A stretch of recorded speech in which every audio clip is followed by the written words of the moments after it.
चलिए मंगलाचरण प्रारंभ करते हैं।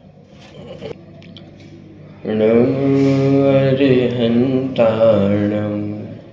नमो सिद्धाणं नमो आयर्याणं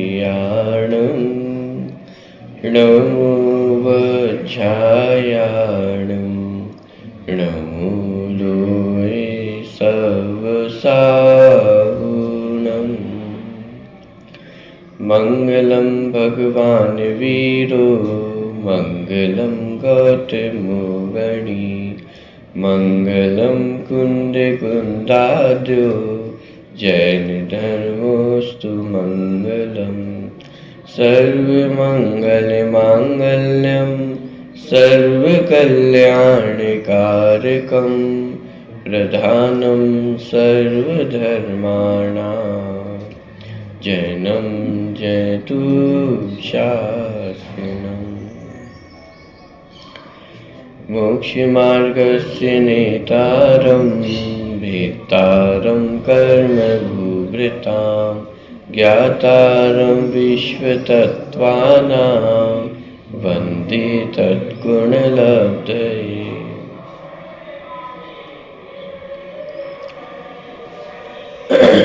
कल दूसरे अध्याय की चर्चा आपकी पूरी हुई थी। आज तीसरे अध्याय की चर्चा प्रारंभ करने जा रहे हैं। तीसरा अधिकार और इसके अगले जो चौथा अधिकार है, दोनों ही जीव के स्वरूप को बताने वाले हैं। दूसरे अधिकार में भी जीव के स्वरूप की चर्चा हुई थी।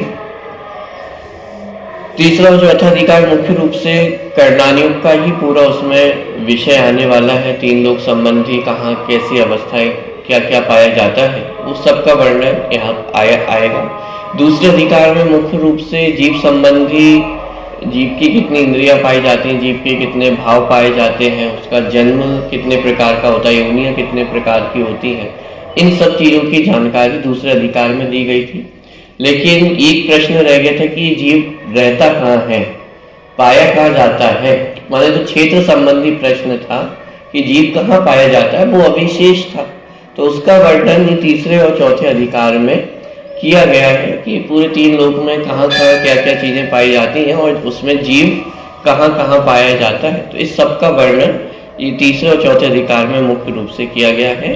तो इसे कर्णानुयोग के अधिकार भी कहा जा सकता है, क्योंकि पूरा जो वर्णन है वो कर्णानुयोग शैली में ही प्रतिपादित किया गया है। आप कहेंगे तत्वा सूत्र ग्रंथ तो मोक्ष का मार्ग बताने वाला है, तो द्रव्यानुयोग का कथा ग्रंथ होगा ना। तो ऐसा नहीं है। ये जो तत्वार सूत्र ग्रंथ है किसी एक पर्टिकुलर अनुयोग का ग्रंथ नहीं है। इसमें आपको सभी जो अनुयोग हैं वो पढ़ने को मिलेंगे। मुख्य रूप से जो द्रव्यानुयोग, कर्णानुयोग और चरणानुयोग, तो ये तीनों शैली आपको इस ग्रंथ पर देखने को मिलेंगी। थोड़ा सा माइक इसकी आवाज़ स्लो करें, सीटी बार बार।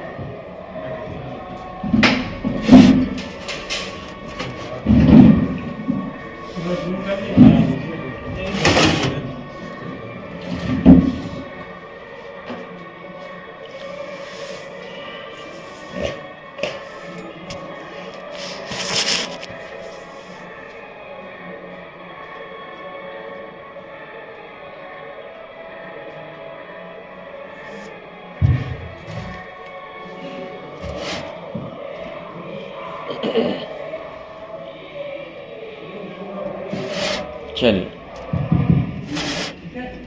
हाँ ठीक, थोड़ी सी, हाँ थोड़ी ज़्यादा कम हो गई, थोड़ी सी बढ़ा दीजिए।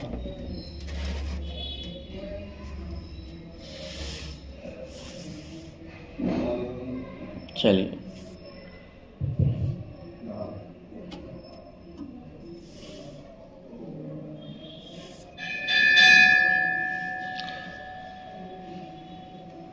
तीसरा अध्याय है, पृष्ठ क्रमांक 137 पे। पृष्ठभूमि यहाँ पे एक पेज की दी गई है, उसको थोड़ा सा अपन पढ़ते हैं, फिर विषय में अपन आगे बढ़ेंगे। तत्वार्थों के निरूपण करने वाले इस तत्वार्थ सूत्र नामक महाशास्त्र में मोक्ष मार्ग से लेकर मोक्ष तक का निरूपण है।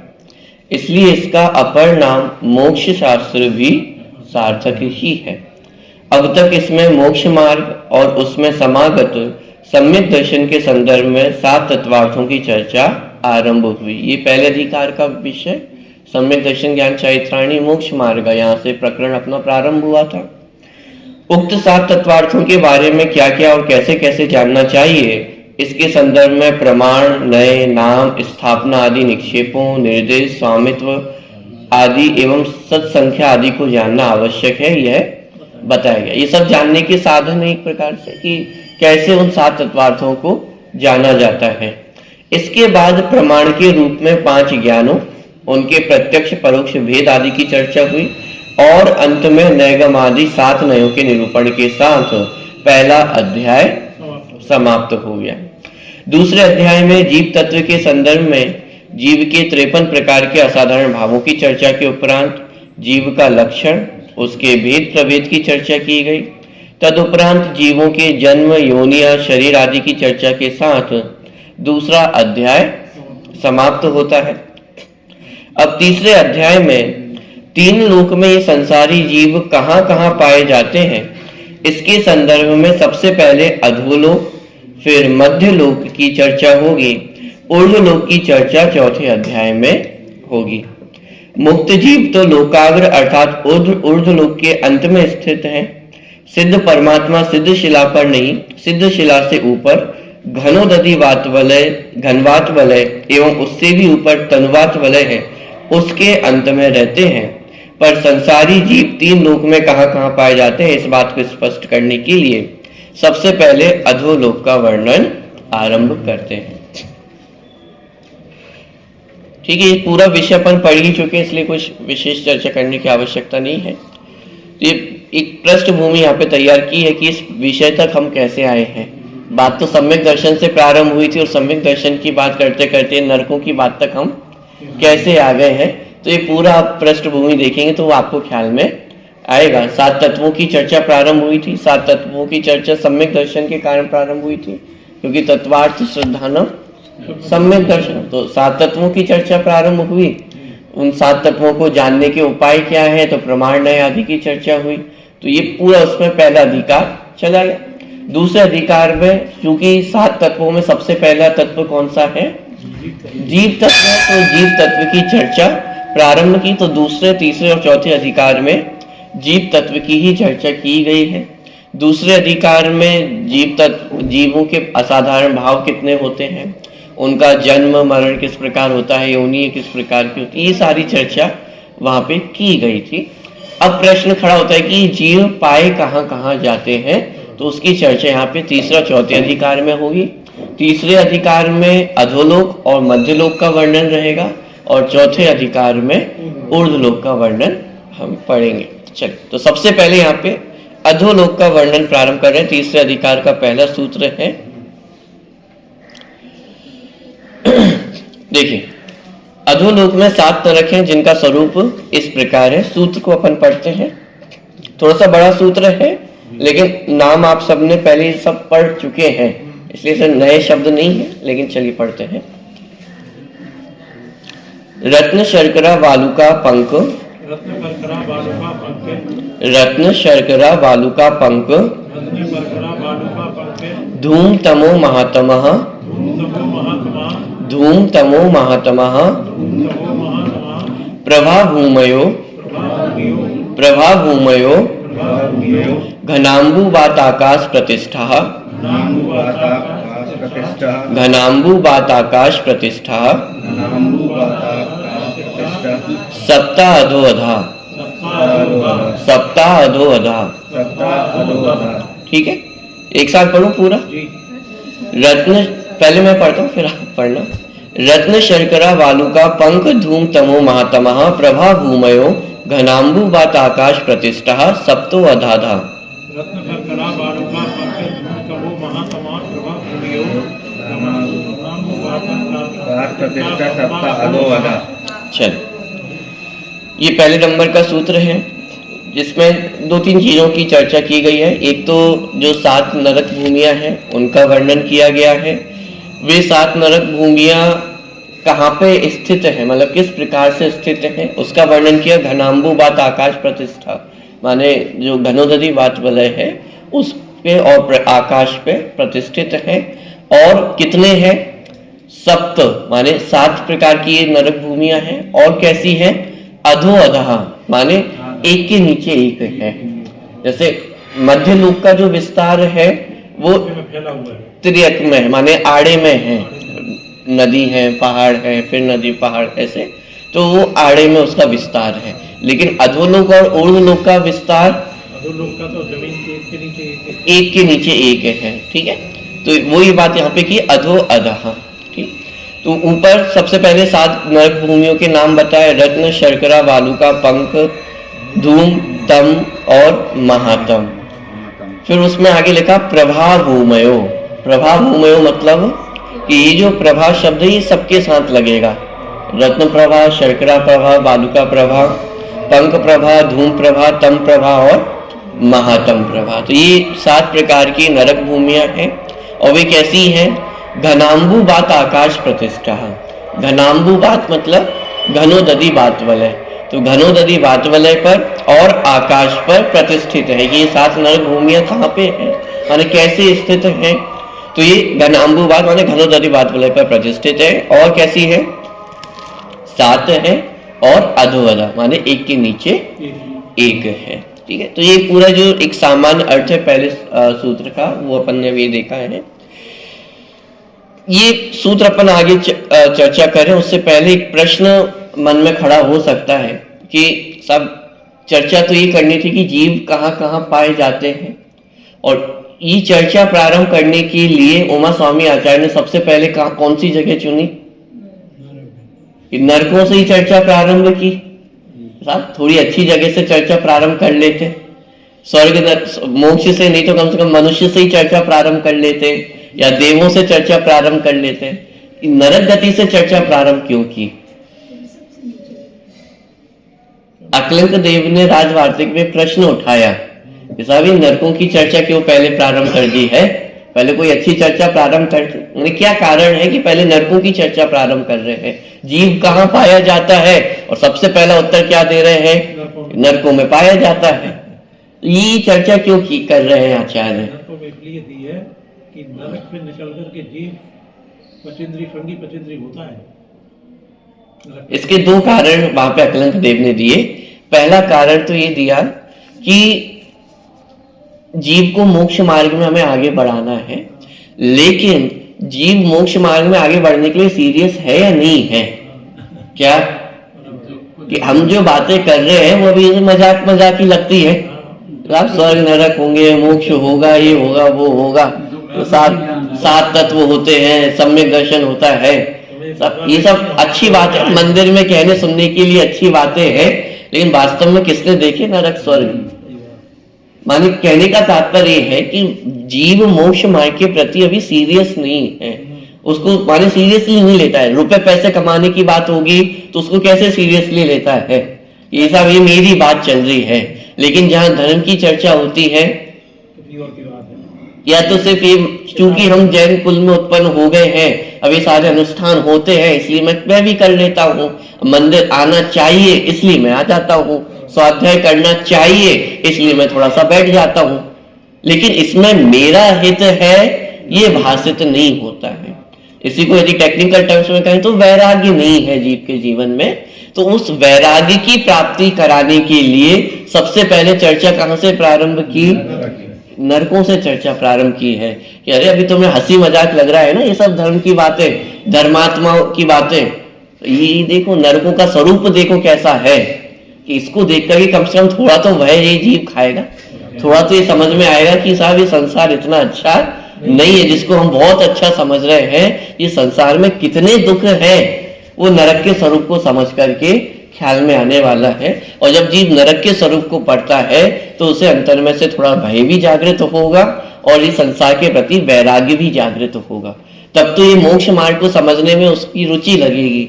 यदि हंसी मजाक में निकाल दिया तो इस पूरी चर्चा ऐसे ही चले जाने वाली है। तो जीव के वैराग्य में निमित्त होने के कारण ये नरक की चर्चा सबसे पहले प्रारंभ की है।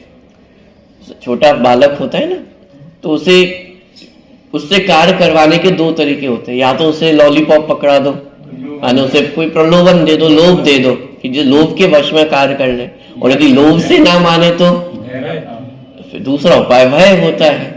जैसे कोई बालक हो कि उसको अच्छे मार्क्स चाहिए, तो या तो अपन उसको प्रलोभन देते हैं कि बेटा यदि इस बार अच्छे मार्क्स आए तो ये दिला दूंगा, साइकिल दिला दूंगा, ये दिला दूंगा। या तो लोभ से कार्य कर ले, और यदि लोभ से कार्य नहीं कर रहा हो तो फिर भय का साधन लिया जाता है कि बेटा यदि अच्छे मार्क्स नहीं आए तो फिर पूरी साल भर तो कुछ भी नहीं मिलेगा, कमरे में बंद कर दूंगा, ये कर दूंगा, वो कर दूंगा। तो दो उपाय है, या तो प्रलोभन देना या फिर भय दिखाना। आचार्य ने भी सबसे पहले भय नहीं दिखाया। पहले अधिकार में चर्चा तो मोक्ष मार्ग से ही प्रारंभ की थी। सबसे पहला ही शब्द सम्यक दर्शन ज्ञान चैत्राणी मोक्ष मार्ग का चर्चा तो सम्यक दर्शन से प्रारंभ की थी। अब लेकिन हम इतने पत्थर हो गए ये बातें सुन सुन करके, असर ही नहीं पड़ता है। अब ठीक है, ग्रंथों की बातें हैं, जिनवाणी की बातें, सम्यक दर्शन ज्ञान चारित्र मोक्ष मार्ग, सात तत्व, ये सब जिनवाणी में अच्छा लगता है। अब प्रलोभन देकर के तो ये जीव माना नहीं, तो फिर आचार्य को फिर दूसरा उपाय अपनाना पड़ा कि अब ये नरकों का स्वरूप देखो। फिर अब मोक्ष के स्वरूप पढ़ करके तो तुम्हें समझ में आ नहीं रहा है कि साहब ये हमें वहां पे जाना है, तो कम से कम ये तो समझ में आ जाए कि कहाँ नहीं जाना है, कहाँ नहीं जाना। यदि इतना भी समझ में आ गया तो कहाँ जाना है उसका उपाय अपने आप हम करने लग जाएंगे। तो इसलिए नरकों का वर्णन किया। बात समझ में आ रही है? और वास्तव में कोई व्यक्ति नहीं है जिसके लिए नरकों की चर्चा की जा रही है, ये अपने लिए नरकों की चर्चा की जा रही है। हमें भी श्रद्धा है क्या कि ये नरक है, ये मोक्ष मार्ग है, मोक्ष नाम की भी कोई वस्तु होती है, सात तत्व होते हैं, इसका श्रद्धा हमें है क्या? गंभीरता से विचार करें तो अभी तो ये पता चलेगा कि हमें भी श्रद्धा है या नहीं है, इसकी कोई गारंटी नहीं है। दिन रात हम इन पाप क्रियाओं में ही तो लगे हुए हैं, रचे पचे हुए हैं, दूसरों को भी प्रेरणा इसी बात की तो देते हैं। हाँ, तो हमें भी ये श्रद्धा है या नहीं है कि ये जो कार्य हम कर रहे हैं और जिस कार्य को करने की प्रेरणा दे रहे हैं वो वास्तव में नरक गिराने के ही मार्ग हैं। बहु आरंभ बहु परिग्रह नरक का कारण है। और उपदेश हम किसका देते हैं? सब और कमाओ, और करो, ये सब और बढ़ाओ, इसका ही तो उपदेश दे रहे हैं। तो आरंभ और परिग्रह बढ़ाने का ही तो उपदेश है। और ये आरंभ और परिग्रह कहाँ ले जाने वाले हैं? अधोगति में ले जाने वाले। तो हम तो स्वयं जाने जाएंगे वो तो है ही, लेकिन दूसरों को भी ले जाने का उपाय बताते हैं। लेकिन हमारे मन में क्या बैठा हुआ है कि हम कैसे हैं, मैं बहुत अच्छा हूँ, मैं सही रास्ते पर हूँ। तो इसका मतलब अभी हमारे अंदर में भी ये श्रद्धा है या नहीं है कि नरक होते हैं, त्रियंच गति होती है, स्वर्ग होते हैं, मोक्ष होता है। ये सबका श्रद्धा अभी वर्तमान में हमें है या नहीं, इसकी भी गारंटी नहीं। इसलिए आचार्य ने सबसे पहले नरकों का वर्णन प्रारंभ किया। ये थोड़े से नरकों के दुख पड़ेंगे तो ये ख्याल में आएगा कि ये नरक में हमें जाना नहीं है, कितना भीभत्स स्वरूप नरकों का होता है। और अभी पूरा विस्तार आएगा नरकों का कैसा कैसा स्वरूप होता है, पूरी आपके सामने एक इमेज बनकर के तैयार हो जाएगी कि वहां पे क्या क्या होता है। तो पहला तो कारण ये रहा कि नरकों का वर्णन क्यों किया। दूसरा कारण आचार्य ने दिया कि जैन दर्शन हमेशा उत्थान की चर्चा करता है, ऊपर उठने की चर्चा करता है, नीचे गिरने की चर्चा नहीं करता है। इसलिए चर्चा कहां से प्रारंभ की? नरकों से प्रारंभ की, फिर मध्य लोक में पहुंचेंगे, फिर ऊर्ध्व लोक में, और फिर जाकर के अनंत सिद्ध भगवान की चर्चा भी की जाएगी। तो नीचे से ऊपर जाने की प्रक्रिया है, ऊपर से नीचे जाने का उपदेश ये जैन दर्शन की माने साइकोलॉजी ही है कि वो कभी भी ऊपर से नीचे आने की चर्चा नहीं करता। जैन दर्शन हमेशा नीचे से ऊपर उठने की चर्चा करता है। अब पुरुरवा भील की कथा तो सुनी ही होगी। अब जंगल में रहता है, मांस भक्षण आदि सब कुछ करता है। मुनिराज मिले, मुनिराज का समागम हुआ, उन्होंने उसको उपदेश दिया। उपदेश क्या दिया? साहब पहले तो मांस छोड़ दो। अब मांस नहीं छोड़ते हो तो फिर क्या उपदेश दिया कि साहब कम से कम इतना तो छोड़ दो, इतना कौवे का मांस तो कम से कम छोड़ दो। उपदेश सबसे पहले ऊंचा चढ़ने का ही दिया। नहीं कर सकते कि मांस छोड़, माने आपका जीवन शैली ऐसी है कि आपको मांस छोड़ दो। अब लेकिन यदि मांस नहीं छोड़ सकते हो तो फिर क्या करो कि कम से कम इतना तो करो। तो उसमें भी ऊपर चढ़ने की ही प्रेरणा दी।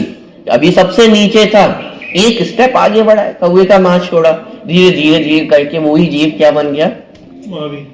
तो जैन दर्शन हमेशा ऊपर उठने की प्रेरणा देता है। और ये जैन दर्शन की विशेषता, आप कहीं भी हो, किसी भी अवस्था में हो, वहां जितना ऊपर उठ सकते हो उतना तो ऊपर उठे हम। ये जैन दर्शन की विशेषता है। इसीलिए यहाँ पे नरकों से चर्चा प्रारंभ की और नीचे से चर्चा प्रारंभ करते करते कहाँ तक पहुंचेंगे, पूरी सिद्ध शिला तक, सिद्ध अवस्था तक वो चर्चा पहुंचेगी। तो इसलिए चर्चा नरकों से प्रारंभ की गई है। ठीक है, चलिए अब ये सूत्र की ओर अपन आगे आते हैं। 7 नरक भूमियों के नाम यहाँ पे दिए गए हैं। 3 लोक का नक्शा तो आपके मन में खचित तो होगा ही, किस प्रकार का 3 लोक का नक्शा, ये जो बना हुआ भी है आप देख सकते हैं। ये 3 लोक का पूरा नक्शा है और जो कुछ भी है वो सब इस 3 लोक के अंदर ही पाया जाता है। इसके बाहर अनंत आकाश ही आकाश और आकाश ही है और कुछ भी नहीं है। जिन 6 द्रव्यों के नाम हम पढ़ते हैं, जीव, पुद्गल, धर्म, अधर्म, आकाश और काल, आकाश में जो लोक आकाश है, तो वो सब कुछ इस 3 लोक की रचना के अंदर ही पाए जाते हैं। इसके बाहर कुछ भी नहीं है। तो फिर बाहर क्या है, सब अंधेरा अंधेरा ही होगा। पूरे में क्या होगा, आलू का काश का वर्णन इसलिए किया कि तुम्हें तीर्थंकर पर विश्वास रहा है कि आलू का काश को जानने में 3 लोग में कौन सामर्थ्य, केवली के सेवा। तो लोकाकाश में क्या होगा, मात्र आकाश, अंधेरा अंधेरा होगा पूरे में, वहां तरफ नहीं पाया जाता। कि अलोकाकाश में अंधेरा भी नहीं है। क्यों, ये जो अंधेरा है ये पुद्गल द्रव्य की पर्याय है। जैसे प्रकाश ये पुद्गल द्रव्य की पर्याय है, ऐसे ही तम माने अंधेरा, अंधकार भी पुद्गल द्रव्य की पर्याय है। और आकाश में पुद्गल द्रव्य नहीं पाया जाता है। तो ऐसा अनंत आकाश इस 3 लोक के बाहर है। अब अपने को 3 लोक की रचना का स्वरूप समझना है। उसमें सबसे पहले नीचे से स्टार्टिंग की जा रही है। सबसे नीचे 7 नरक भूमियां हैं और जिन्हें हम जनरल भाषा में कहते हैं 7 नरक। लेकिन वास्तव में पूरे 7 नरक वास्तव में नरक नहीं है। एक एक भूमि में अलग अलग बिल पाए जाते हैं। जैसे चूहे होते हैं ना, तो चूहे अपने बिल बना लेते हैं जमीन में, भूमि में। ऐसे ही वास्तव में देखा जाए तो नरकों में भी बिल है। अब हालांकि ये चूहे जैसे छोटे छोटे बिल नहीं है, एक एक बिल अपने आप में एक एक शहर के बराबर है, बहुत बड़े बड़े बिल हैं। लेकिन इतनी बड़ी नरक भूमि है तो उन्हें बिल कहा जाता है और उनमें नारकी जीव रहते हैं। पूरी भूमि पे भी नारकी जीव नहीं रहते हैं, लेकिन जनरल भाषा में इन 7 नरक भूमियों को ही 7 नरक कहा जाता है। तो वे 7 भूमियां कौन कौन सी हैं, रत्न, शर्करा, तो ये कंटिन्यू नाम दिए, लेकिन इसके आखिरी में आप देखेंगे तो लिखा है प्रभा भूमयो। तो ये जो प्रभा शब्द है ये प्रत्येक माने नरक भूमि के साथ इसका प्रयोग करेंगे। तो रत्न प्रभा, शर्करा प्रभा, वालुका प्रभा, पंक प्रभा, धूम प्रभा, तम महातम प्रभा। ठीक है, तो इस प्रकार ये 7 प्रकार की भूमियां हैं। प्रभा शब्द का अर्थ क्या है, प्रभा शब्द का अर्थ है कि जो भूमियां हैं 7 नरक भूमियां और उनके जो नाम है, तो उनकी जो प्रभा है वो उनके नाम के अनुरूप ही है। जैसे पहली नरक भूमि है रत्न प्रभा, तो उस नरक भूमि की जो प्रभा है वो किसके समान है, रत्नों के समान उसकी प्रभा है, तो उसका नाम है रत्न प्रभा। फिर जो दूसरी नरक भूमि है उसकी प्रभा कैसी है, शर्करा प्रभा। शर्करा मतलब होती है शक्कर, तो शक्कर की प्रभा के समान ये दूसरी नरक भूमि है। तीसरी नरक भूमि वालुका प्रभा, वालुका मतलब होता है रेत, तो रेत की प्रभा के समान जो नरक भूमि है उसकी प्रभा कैसी है, उसका प्रकाश कैसा है, रेत की भूमि के समान है। अगली है पंक प्रभा, पंक मतलब होता है कीचड़, तो ये जो चौथा नरक है, चौथी नरक भूमि है उसकी प्रभा कैसी है, कीचड़ के समान है। आगे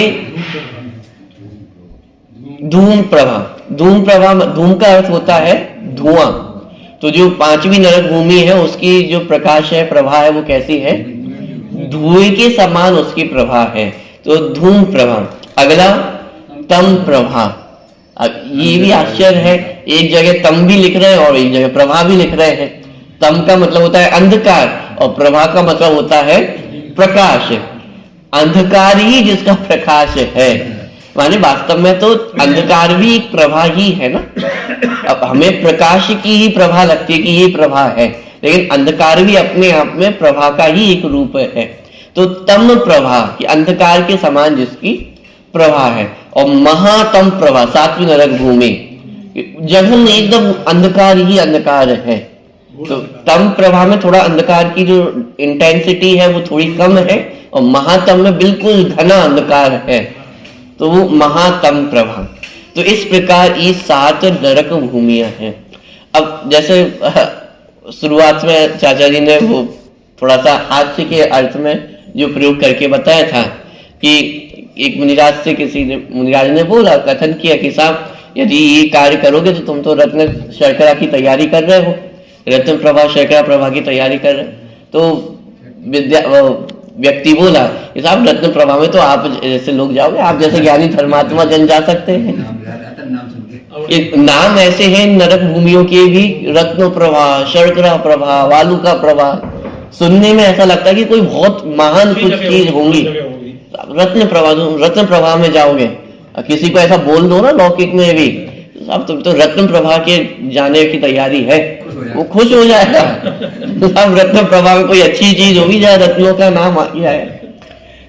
लेकिन भूमियों की सिर्फ नाम है, लेकिन ये सब नरक भूमियां हैं। भूमि की प्रभा किस प्रकार की है? तो रत्न प्रभा है, शर्करा प्रभा है, बालुका प्रभा है, ये सब भूमियों की प्रभा है। जैसे वर्तमान में हमारी भी जो भूमि है उसकी भी कुछ ना कुछ प्रभा है। कुछ बहुत डार्क भूमियां होती है, एकदम माने उनका कलर डार्क होता है, टेक्सचर डार्क होता है। कुछ भूमियां होती है उनका टेक्सचर हल्का होता है। रेगिस्तान में जाएगी तो वहां रेत रेत पाई जाएगी, तो उस भूमि का रंग उस तरह का होगा। अभी हम जैसे बाहर जाए तो सीमेंटेड रोड है या कोयले की रोड है, तो उन सबका कलर उस हिसाब का होगा। तो ऐसे ही जो नरकों की भूमियां हैं उनका भी अपना अपना अलग अलग कलर है, और उन कलर का वर्णन यहाँ पे किया है कि कुछ का रत्नों के समान है, शर्करा के समान है, रेत के समान है। और उसमें आप एक पैटर्न देखेंगे तो जैसे जैसे हम नीचे जाते जा रहे हैं, जैसे जैसे नीचे जाते जा रहे हैं, वैसे वैसे वो जो कलर है उन भूमियों का जो प्रभा है वो और डार्क होती जा रही है। रत्न प्रभा में एक तरह से प्रकाश है, उजाला है। उसके बाद शर्करा प्रभा, तो जो प्रभा थी वो और कम हो गई। फिर बालुका प्रभा, रेत, तो और कम हो गई। पंक प्रभा, कीचड़ आ गया तो वो प्रभा और कम हो गई। धुआं, तो वो और प्रभा कम हो गई। फिर तो तम और महातम, तो सीधे अंधकार में ही पहुंच गए। जैसे जैसे नीचे जाते जा रहे हैं वैसे वैसे ये जो भूमियों का रंग है वो भी डाउन होता जा रहा है, कम होता जा रहा है। तो रत्न शर्करा वालुका पंक धूम तमो महातम प्रभा भूमयो। भूमयो ये क्यों लिखा भूमि है? क्योंकि आगे जो चौथा अधिकार आएगा उसमें ऊर्ध्वलोक का वर्णन पढ़ेंगे। ऊर्ध्वलोक की जितनी रचना है वो सब अधर में है, मतलब आकाश में है, उसके लिए कोई अलग से भूमि नहीं है। एक जो भूमि की चर्चा आती है अष्टम भूमि, जो जिसको सिद्ध शिला भी कहा जाता है, माने जो अष्टम भूमि की चर्चा आती है वो एक अलग भूमि है। उसके अलावा जितनी ऊर्ध्वलोक की रचना है वो सब अधर में ही है, आकाश में ही है। तो उससे अंतर दिखाने के लिए यहाँ पे भूमि शब्द का प्रयोग किया गया है कि ये जो 7 नरक है ये भूमि पे स्थित है, ये ऐसे हवा में आकाश में स्थित नहीं है। जैसे हम और आप इस भूमि पे रहते हैं ऐसे ही नरकों में भी भूमियां हैं, और वो नारकी सब उस भूमि पे ही रहते हैं। जितने इनका आधार भूमि है, और वो ऊर्ध्वलोक में जो है वो बिना भूमि के ऊर्ध्वलोक में जितनी रचना है वो सब, जैसे वैमानिक देव हैं तो वो सब विमानों में के आधार से वे रहते हैं, और वो विमान वो आकाश में रहते हैं। लेकिन नरकों में जो नरक भूमियां हैं वे सब भूमि है, भूमि पर स्थित है। हम और आप भूमि पर रहते हैं, ऐसे ही नरकों में भी भूमियां होती हैं, वे सब नारकी उस भूमि पर ही रहते हैं। अभी भी क्या पानी पानी तो है, क्या जमीन के अंदर भी तो पानी पानी है ना, समुद्र ही है हमारे। तो और उसके नीचे जाकर के तो फिर वो भूमियां ही प्रारंभ होंगी। ये सब भी अपन जितना नीचे जा पाते हैं, ये तो सब अभी मध्य लोक ही है, अधोलोक तक तो पहुंचे ही नहीं पाते हैं अपन। जितनी भी खुदाई करते हैं तो समुद्र की जो गहराई नापी जाती है वो सब भी मध्य लोक का ही हिस्सा है, वो कोई अधोलोक नहीं है। अधोलोक तो उससे भी नीचे है। ठीक, तो प्रभा भूमयो, भूमयो अर्थात भूमि, ये सब जो 7 नरक का वर्णन किया जा रहा है ये सब क्या है, भूमियां हैं। और ये कहां पे स्थित है, घनाम्बु बात आकाश प्रतिष्ठा।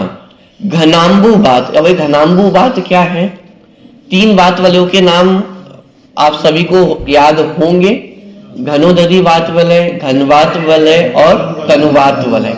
ये 3 बात वलय, ये बात वलय मतलब क्या, हवा है।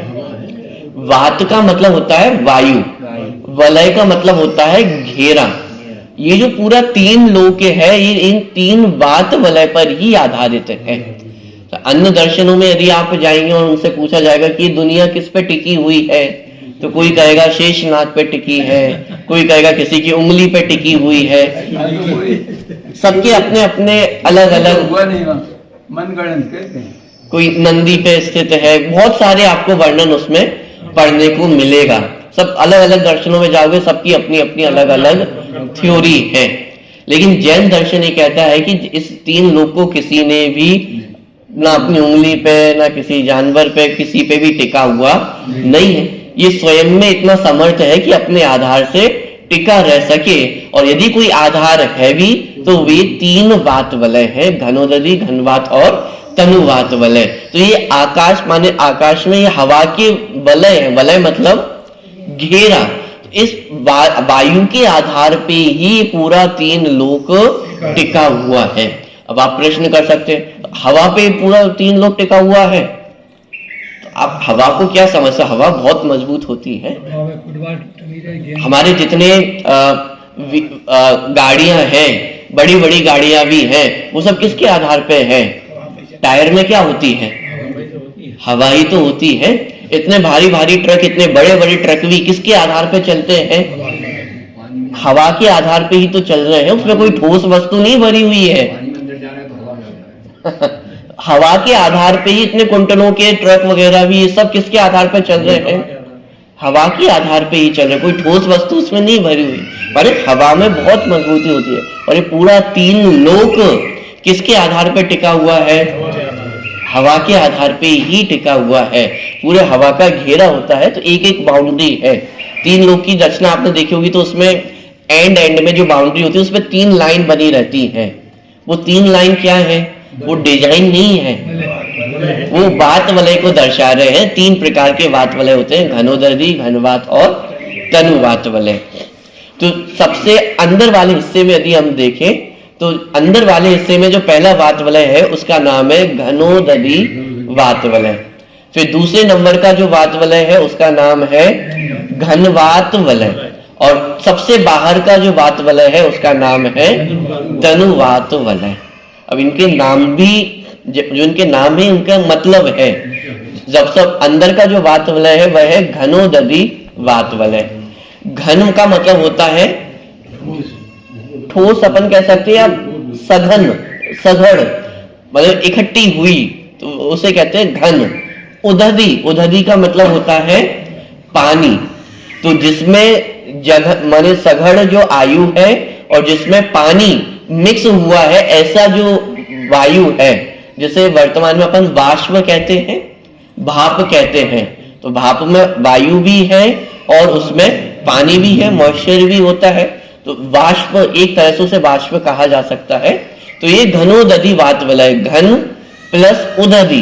घन का मतलब सघड़, सघन रूप से जो इकट्ठी हुई है। घन, उदधि मतलब पानी, वात मतलब वायु और वलय मतलब घेरा। तो सघन आयु, सघड़ आयु और पानी का जो घेरा है, वायु का जो घेरा है, उसे घनोदधि वात वलय कहते हैं। माने इसकी डेंसिटी सबसे ज्यादा अधिक होती है। तो ये घनोदधि वात वलय, और उसी की चर्चा यहाँ पे की गई है घनाम्बु वात। घन मतलब सघन, अंबु, अंबु का मतलब होता है पानी, जल, तो घनाम्बु वात, वात मतलब वायु। तो ये घनोदधि वात वलय की चर्चा है। ये जो 7 नरक भूमियां हैं ये किसके आधार से है? वात वलय, उसमें भी घनोदधि वात वलय, क्योंकि सबसे अंदर का जो वात वलय है वो घनोदधि वात वलय है। तो ये जो 7 नरक भूमियां हैं किसके आधार से है? घनोदधि वात वलय के आधार से है। ठीक, दूसरे नंबर का जो वात वलय है वो कौन सा है? घनवात वलय। घनवात वलय मतलब अब इसमें पानी नहीं है, मात्र वायु वायु है। वो वायु कैसी है? एकदम सघन है, तो घनवात वलय। अंतिम कौन सा है? तनुवात वलय। तनुवात वलय का मतलब है कि वो जो आयु है, वो वायु है, अब वो उतनी सघन भी नहीं है, मतलब उसकी डेंसिटी कम है, तो उसे कहते हैं तनुवात वलय। तो ये 3 प्रकार के वात वलय है, और इनके आधार से ही जो पूरा 3 लोक है वो स्थित है। माने आप विचार करके देखें कितना साइंटिफिक है। आज के समय में अन्य दर्शनों की यदि थ्योरी देखी जाए और जैन दर्शन की थ्योरी देखी जाए, तो सबसे अधिक जो साइंटिफिक थ्योरी होगी वो जैन दर्शन की ही थ्योरी होगी। कोई नंदी पे है, कोई सांप पे है, कोई उंगली पे है, ये सब काल्पनिक व्यवस्थाएं हैं, इनमें कोई दम नहीं है। लेकिन ये पूरा साइंटिफिक विवेचन है कि 3 लोक का यदि कोई आधार है तो वो क्या है? ये वायु ही 3 लोक के आधार है, इसके अलावा और कुछ इसका आधार नहीं है। वर्तमान में साइंटिस्ट भी जैसे एटमॉस्फेयर का पूरा वर्णन करते हैं, तो जब जैसे जैसे ऊपर जाते जाते हैं तो वो हवा की लेयर्स का ही तो वर्णन है। ऊपर जाकर के स्ट्रेटोस्फीयर आता है, अलग अलग स्फीयर्स आते हैं, वो सब क्या है? वायु की ही अलग अलग डेंसिटी के आधार पे इतना वर्णन उन्होंने ऊपर के एटमॉस्फेयर का कर रखा है। अभी आंधी तूफान आ जाए तो बड़ी बड़ी गाड़ियां भी उसमें सब माने चली जाती हैं। तो माने ये वायु के आधार से ही पूरा लोक टिका हुआ है। खैर, हमारी चर्चा तो 7 नरक भूमियों की है। ये 7 नरक भूमियां किसके आधार से है? ये शब्द है प्रतिष्ठा। प्रतिष्ठा मतलब किस पे प्रतिष्ठित है? प्रकृष्ट रूप से स्थित होना। ये कहां पे स्थित है? ये घनोदधि वात वलय पे स्थित है। और एक और जगह बताई, आकाश, क्योंकि घनोदधि वात वलय किसके आधार पे है? घनोदधि वात वलय घनवात वलय के आधार पे है। घनवात वलय तनुवात वलय के आधार पे, और तनुवात वलय आकाश द्रव्य के आधार पे स्थित है। तो एक तो घनोदधि वात वलय का आधार है और दूसरा आकाश द्रव्य का आधार है, क्योंकि आकाश द्रव्य सभी द्रव्यों को रहने का स्थान प्रदान करता है। तो आकाश द्रव्य तो सर्वत्र ही है, तो आकाश द्रव्य का आधार तो है ही है, साथ में घनोदधि वात वलय का भी आधार है। तो ये 7 नरक भूमियां किसके आधार से रहती हैं? घनोदधि वात वलय के आधार से और आकाश द्रव्य के आधार से ये 7 भूमियां स्थित है। कितनी है? सप्त माने 7 नरक भूमियां। ध्यान देना, नरक अकेले 7 नहीं है। जनरल भाषा में हम ये कहते हैं कि 7 नरक हैं, लेकिन ये वास्तव में 7 नरक भूमियां हैं। एक एक नरक भूमि में बिल है, और उन बिलों में वे जो नारकी है वो जीव रहते हैं। उन सबका वर्णन आगे आएगा, इसलिए मैं अभी उनकी चर्चा नहीं कर रहा हूं।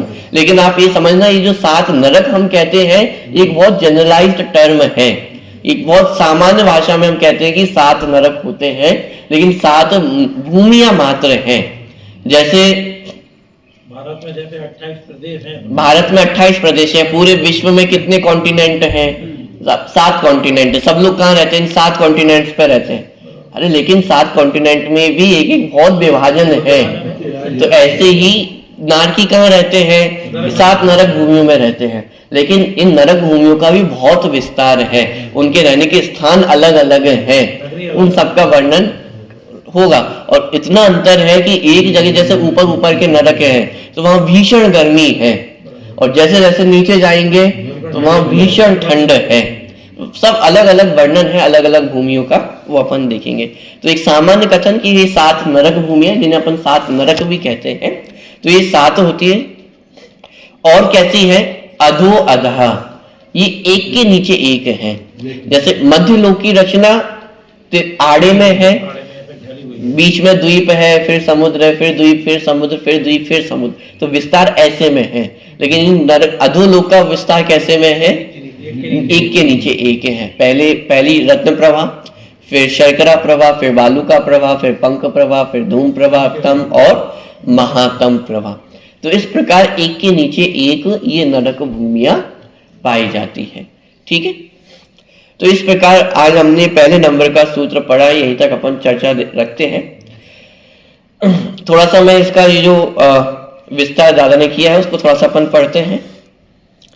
पहले एक सामान्य अर्थ जो इसका है, अधोलोक में रत्न प्रभा, शर्करा प्रभा, बालुका प्रभा, पंख प्रभा, धूम प्रभा, तम प्रभा और महातम प्रभा, ये 7 नरक की भूमियां क्रम से नीचे नीचे हैं। और भूमियां गणोदधि वात वलय, घनवात वलय, तनुवात वलय तथा आकाश के आधार पर प्रतिष्ठित हैं। जिसमें घना पानी और घनी वायु हो वह घनोदधि वात वलय है, जहां घनी वायु हो वह घनवात वलय है, और जहां हल्की वायु हो वह तनुवात वलय है। सबसे अंदर कौन सा वात वलय है? घनोदधि वात वलय, फिर घनवात वलय बीच में है, और सबसे बाहर की ओर तनुवात वलय है। वस्तुतः इन 7 नरकों के रूढ़िगत नाम, तो अभी रूढ़िगत नाम माने ये और भी जो अन्य नाम इन भूमियों के पाए जाते हैं, मुख्य रूप से तिलोय परिणति में मेरे ख्याल से ये नाम पाए जाते हैं। धम्मा, वंशा, मेघा, अंजना, अरिष्टा, मघवी और माघवी, ये भी इन 7 नरक भूमियों के अन्य नाम भी पाए जाते हैं। रत्न प्रभा आदि सार्थक नाम तो नरकों की भूमि की प्रभा के आधार पर बताए गए हैं। जहां रत्नों जैसी प्रभा हो वह रत्न प्रभा। अब ध्यान देना, मात्र रत्नों जैसी प्रभा ही है, इसके अलावा और कोई कार्य उनका नहीं है। अब नारकियों के पास बहुत रत्न भंडार होता होगा और वो अगले जन्म में कोई ले जाने की सुविधा हो, ऐसा कुछ भी नहीं है। ये मात्र वो नरकों की भूमि किस प्रकार की है उसका वर्णन है। इसका उनके सुख दुख से कोई लेना देना नहीं है। प्रत्येक भूमि दुख का ही कारण है। आपने कहीं पढ़ा भी होगा अथवा सुना होगा कि जैसे ही वो जो छूते छेड़ाला में तो अपन पढ़ते ही है ना, कि जैसे ही पहले ही समय में जब वो नारकी जीव उस भूमि का स्पर्श करते हैं तो कितना दुख होता है। बिच्छू सहज डसे नहीं तिसो, माने ये हजारों बिच्छू एक साथ डसे तो उससे भी अधिक पीड़ा कब अभी छुए ही है, पहली भूमि को छुआ ही है और छूने पर ही इतना दुख होता है कि मानो हजारों बिच्छुओं ने एक साथ डंक मार दिया आपको। ये तो ट्रेलर है, पर ये तो स्टार्टिंग है, बस ट्रेलर भी नहीं है ये तो अभी। ये तो मात्र ट्रेलर से पहले भी जो छोटा सा टीजर दिया जाता है, 1-2 झलकियां दिखाई जाती हैं वो ये झलकियां है। और पीड़ा का वर्णन भी तो शब्दों में किया है कि हजारों बिच्छू एक साथ डस ले, तो उससे भी कितनी अधिक गुना पीड़ा वो एक समय में, पहले समय में ही होती है।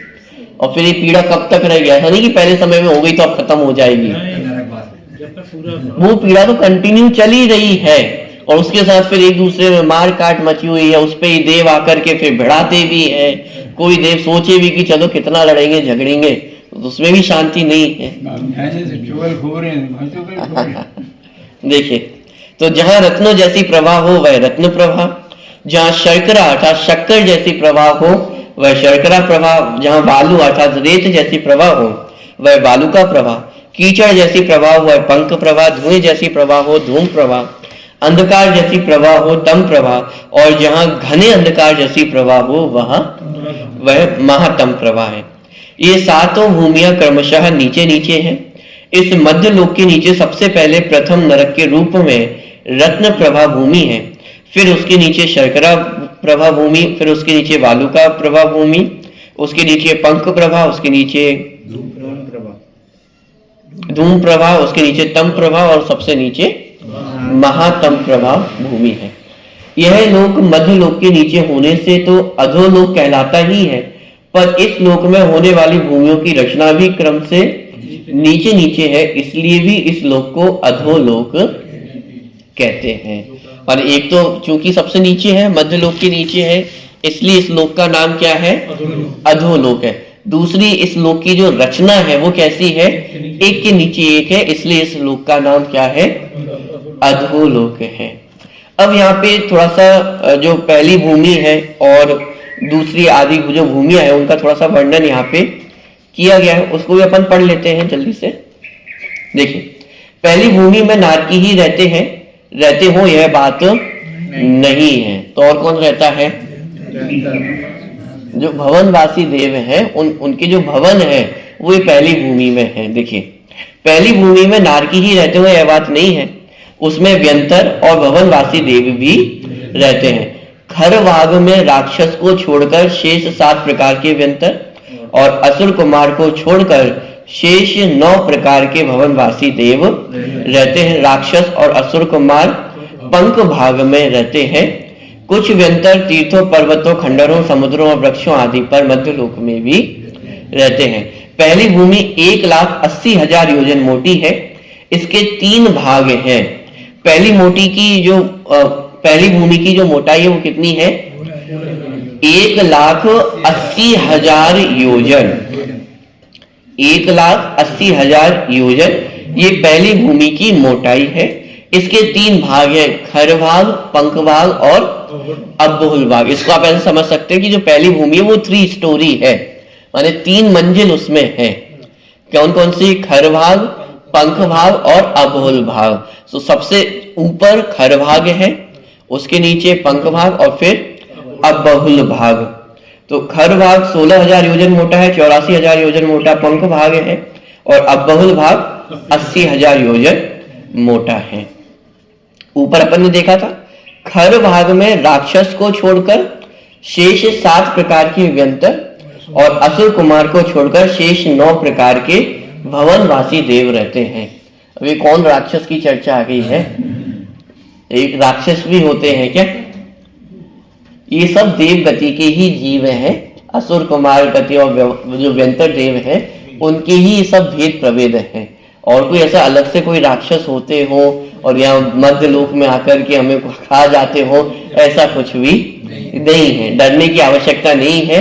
ये सब जो राक्षस है, हाँ, मतलब उनकी प्रवृत्ति उस प्रकार की होती है, लेकिन ऐसा कोई राक्षस होता हो वैसा नहीं। और डरने की आवश्यकता भी नहीं, ये सब अधोलोक में ही रहते हैं। ऊपर जो कोई आते भी तो व्यंतर, कुछ व्यंतर देव ही इस मध्य लोक में आते हैं, उनके अलावा और कोई भवनवासी देव तो आते नहीं है। और ज्यादातर व्यंतर देव भी वो अधोलोक में ही उनका निवास रहता है। तो खर भाग में राक्षस को छोड़कर शेष 7 प्रकार के व्यंतर और असुर कुमार को छोड़कर शेष 9 प्रकार के भवनवासी देव रहते हैं। इसका मतलब हम जो ये मानते हैं ना, देव गति बहुत अच्छी गति है, सब कहाँ जाएंगे देव गति में? तो हमारी उंगली ऊपर की ओर ही जाती है, तो आप देव गति में हम ऊपर जाएंगे, लेकिन ऐसा नहीं है। देव गति में जीव नीचे भी जाते हैं, क्योंकि भवनवासी देव तो नीचे ही रहते हैं और जो व्यंतर देव है वो भी नीचे ही रहते हैं। अधिक से अधिक मध्य लोक में उनका विचरण होता है। तो देव गति में हमेशा ऊपर ही जाएं ऐसा नहीं है, नीचे अधोलोक में भी देव गति के जीव जाते हैं। राक्षस और असुर कुमार जो जाति के देव हैं वे सब पंख भाग में रहते हैं और बाकी के फिर जो नारकी जीव है वो सब अबोल भाग में पाए जाते हैं, 2 भागों में। ठीक है। दूसरी भूमि 32,000 योजन मोटी है। दूसरी भूमि मतलब शर्करा प्रभाग। फिर आगे की तीसरी भूमि 28,000 योजन मोटी है। चौथी भूमि 24,000 योजन मोटी है। पांचवी भूमि 20,000 योजन मोटी है। छठी भूमि 16,000 योजन मोटी है और सातवीं भूमि 8,000 योजन मोटी है। आप देखेंगे क्रमशः जो भूमियों की मोटाई है वो कम कम होती जा रही है। मोटाई कम कम होती जाएगी और जो उनकी लंबाई है वो बढ़ती चली जाएगी, क्योंकि नीचे का जो आकार है वो इस तरह का है। तो पहली भूमि रहेगी तो उसकी जो लंबाई होगी वो तो कम होगी, लेकिन मोटाई उसकी अधिक है। फिर उसके नीचे जो भूमि है उसकी मोटाई कम है लेकिन लंबाई बढ़ जाएगी। तो ऐसे करते करते जो सातवीं नरक भूमि होगी उसकी लंबाई सबसे अधिक है और मोटाई सबसे कम होगी। ये सातों भूमियां घनोदरी वात वलय, घनवात वलय और तनुवात वलय और आकाश के आधार से स्थित हैं। अर्थात सभी भूमियां घनोदरी वात वलय के आधार से स्थित हैं। घनोदरी वात वलय घनवात वलय के आधार से स्थित है, घनवात वलय तनुवात वलय के आधार से स्थित है और तनुवात वलय आकाश के आधार से स्थित है और आकाश स्वयं के आधार से स्थित है। मनुष्य आकाश को भी टिकाने वाला कोई भी नहीं है। ये पढ़ करके हमें ये भी ख्याल में आता है कि इस लोक को बनाने वाला, इस लोक को संभालने वाला और इस लोक को नष्ट करने वाला कोई भी नहीं है। क्योंकि ज्यादातर जितनी भी अन्य दर्शनों की थ्योरी होती है, जितनी उनकी मान्यताएं होती है, वो सब इसी आधार पे है कि कोई बनाने वाला है, कोई नष्ट करने वाला है और कोई संभालने वाला है। लेकिन जैन दर्शन बिल्कुल स्पष्ट रूप से ये कहता है कि इस विश्व को बनाने वाला, संभालने वाला इस जगत में कोई भी नहीं है। ये विश्व स्वयं अपने आधार पे स्थित है, इसको किसी ने बनाया नहीं है। सब पूछे तो ये किसके आधार पे स्थित है? तो ये बात वलयों के आधार पे स्थित है। ये बात वलय किसके आधार पे स्थित है? आकाश द्रव्य पे स्थित है। और ये आकाश द्रव्य कहाँ स्थित है, किसके आधार से है? स्वयं के आधार से। उसे अन्य किसी द्रव्य की आवश्यकता नहीं है। तो ये बिल्कुल स्वसंचालित और पूर्ण इंडिपेंडेंट व्यवस्था ये जैन दर्शन की है। ये नरक भी किसी ने बनाए नहीं है। कोई चित्रगुप्त हिसाब नहीं रखता है कि किसको कौन से नरक में भेजना है, क्या करना है। सबकी ऑटोमेटिक व्यवस्था है। यहाँ जीव ने परिणाम किया, यहाँ कर्मों का बंधन हुआ। अच्छे परिणाम किए तो शुभ कर्मों का बंधन हुआ, बुरे परिणाम किए पाप कर्मों का बंधन हुआ। अधिक पाप कर्म है तो नरक गति में चले जाएगा, शुभ कर्मों का बंधन किया है तो स्वर्ग अधिक प्राप्ति हो जाएगी। सब ऑटोमेटिक व्यवस्था है। कोई हिसाब किताब रखने वाला, और कहां तक हिसाब किताब रखेंगे, कितने जीवों का हिसाब किताब रखेंगे? अनंत जीव है। कुदरत के कंप्यूटर में कोई गलती नहीं है। कोई हिसाब रखेगा तो गलतियां हो जाती है। अपन भी 10 बार चेक करो तो भी उसमें गलतियां निकल ही जाती है अपने हिसाब किताब में। लेकिन ये हिसाब किताब ऐसा है जहाँ 1% भी गलती नहीं है। एक परिणाम का हिसाब किताब है। इतना सूक्ष्म हिसाब किताब तो दुनिया में कहीं नहीं हो सकता है। एक समय के परिणाम का हिसाब किताब है कि किस समय कौन सा परिणाम है और उसके निमित्त से कौन से कर्मों का बंधन हो रहा है, कौन सी आयु का, गति का, सब पूरा हिसाब स्व संचालित है। इसलिए जो हमें मन में एक टेंशन बैठी रहती है ना, बहुत बार ऐसे प्रश्न में भी सुनता हूँ कि साहब यदि मैं ये कार्य करूंगा तो कितने कर्मों का बंधन होगा, ये कार्य करूंगा तो कितने कर्म बंधेंगे। अरे भाई, किसी को नहीं पता कितने कर्म बंध रहे हैं, क्या हो रहा है, और उसमें दिमाग लगाने की आवश्यकता भी, दिमाग लगा के कर क्या लेंगे? आप कर्मों को तो कंट्रोल करोगे नहीं। तो इसलिए अपने परिणामों को सुधारने की बात है, कर्मों की तरफ ध्यान देने की आवश्यकता नहीं है कि साहब कितने कर्म बन जाएंगे, मैं ये कर दूंगा तो कितने खिल जाएंगे। ये किसी के ज्ञान का विषय नहीं है, सिर्फ केवली भगवान के ज्ञान गम्य विषय है। और कुछ हद तक अवधि ज्ञानी जो मुनिराज है उन्हें ज्ञान हो सकता है कि कितने कर्मों का बंधन हो रहा है, लेकिन इसके अतिरिक्त ये किसी के ज्ञान का विषय नहीं होता है कि ऐसा करने से इतने ही कर्मों का बंधन होगा। एक पूजन करेंगे तो कितने कर्मों का बंधन होगा, 2 पूजन करेंगे तो उसका कितना फल मिलेगा। अरे बात पूजन करने की नहीं है, बात परिणामों की होती है। एक पूजन भी करो लेकिन शांत चित्त से परिणाम लगा करके करेंगे तो उसका फल अधिक होगा। और 10 पूजन भी कर ले लेकिन जल्दी जल्दी पढ़ लिया, क्या पढ़ा वो भी नहीं पता है, तो उसका फल कुछ भी मिलने वाला नहीं है। तो इसीलिए कहा जाता है कि परिणामों की संभाल हो, अपने परिणामों का विचार हो कि परिणाम हमारे कैसे हैं। बात समझ में आ रही है? तो इसलिए कर्मों की तरफ ध्यान देने की आवश्यकता नहीं है, इन नरक भूमियों की तरफ भी ध्यान देने की आवश्यकता नहीं है कि आप नरक में चले जाएंगे तो क्या होगा। अब बुरे कार्य करोगे तो नरक ही जाओगे और कहाँ जाओगे। लेकिन इंपॉर्टेंट बात यह है कि वहां पे भी हम जीव ही रहते हैं और ये पूरी स्वतंत्र व्यवस्था है, कोई किसी के अधीन नहीं है। इसलिए तो हर्ष का विषय है कि यदि नरक भी व्यक्ति जा रहा है तो अपनी गलती से जा रहा है, कोई जबरदस्ती उसे पटक देता हो नरकों में, ऐसा नहीं है। तो हमारे पास मार्ग है ना, हम अच्छे कार्य करेंगे तो नरकों में जाने से बच जाएंगे। तो ये सब अपने स्वाधीन व्यवस्था है, कोई इसमें कुछ करने वाला नहीं है। अभी तो ये अपना प्रारंभ हुआ है, ये पूरा कर्णानुयोग का विषय चलेगा अभी तीसरे और चौथे अधिकार में, तो थोड़ा सा उपयोग सूक्ष्म करना पड़ेगा। और थोड़ा सा गहन अध्ययन माने गहराई से इसका अध्ययन आपको करना पड़ेगा। घर जाके भी आपको 2-3 बार पढ़ना पड़ेगा, तभी नाम याद रहेंगे। 3 बात वाले अपन ने पढ़ लिए, 7 नरक भूमियां अपन ने पढ़ ली। अब तो एक ही सूत्र हुआ है, आगे आगे चलेंगे तो सब विस्तार आएगा, सब भूमियों का, सब सारी चीजों का। तो अपन बहुत शांति से सारी चर्चा करेंगे।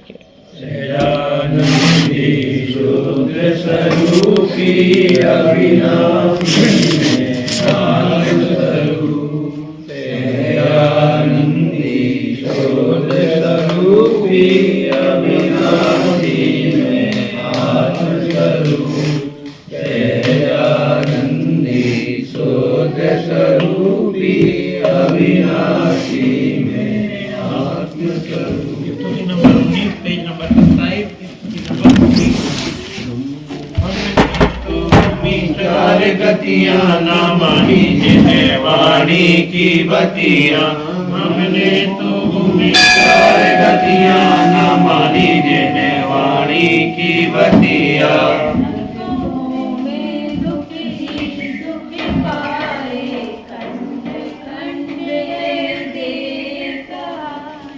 पायो न चैन जिन्हें रतियां न मानी जिन्हें वाणी की बतियां, हमने तो भूमि चार गतियां न मानी जिन्हें वाणी की बतियां।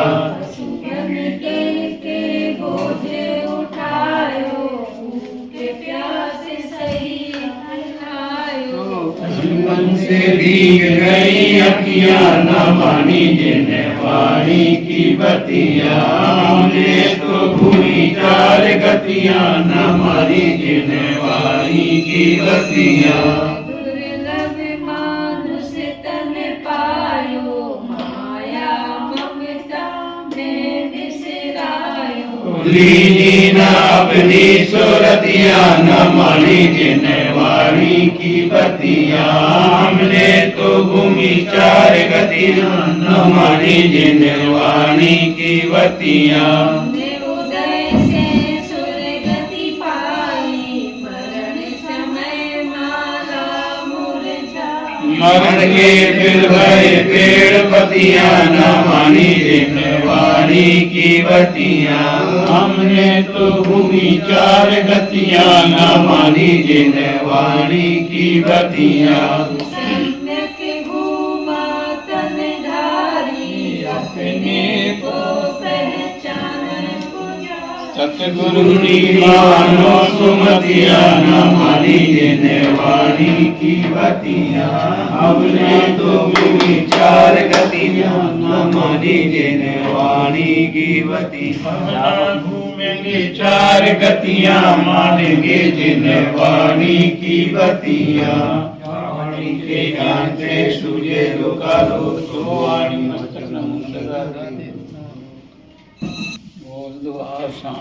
वाणी माता की जय, धर्म की जय।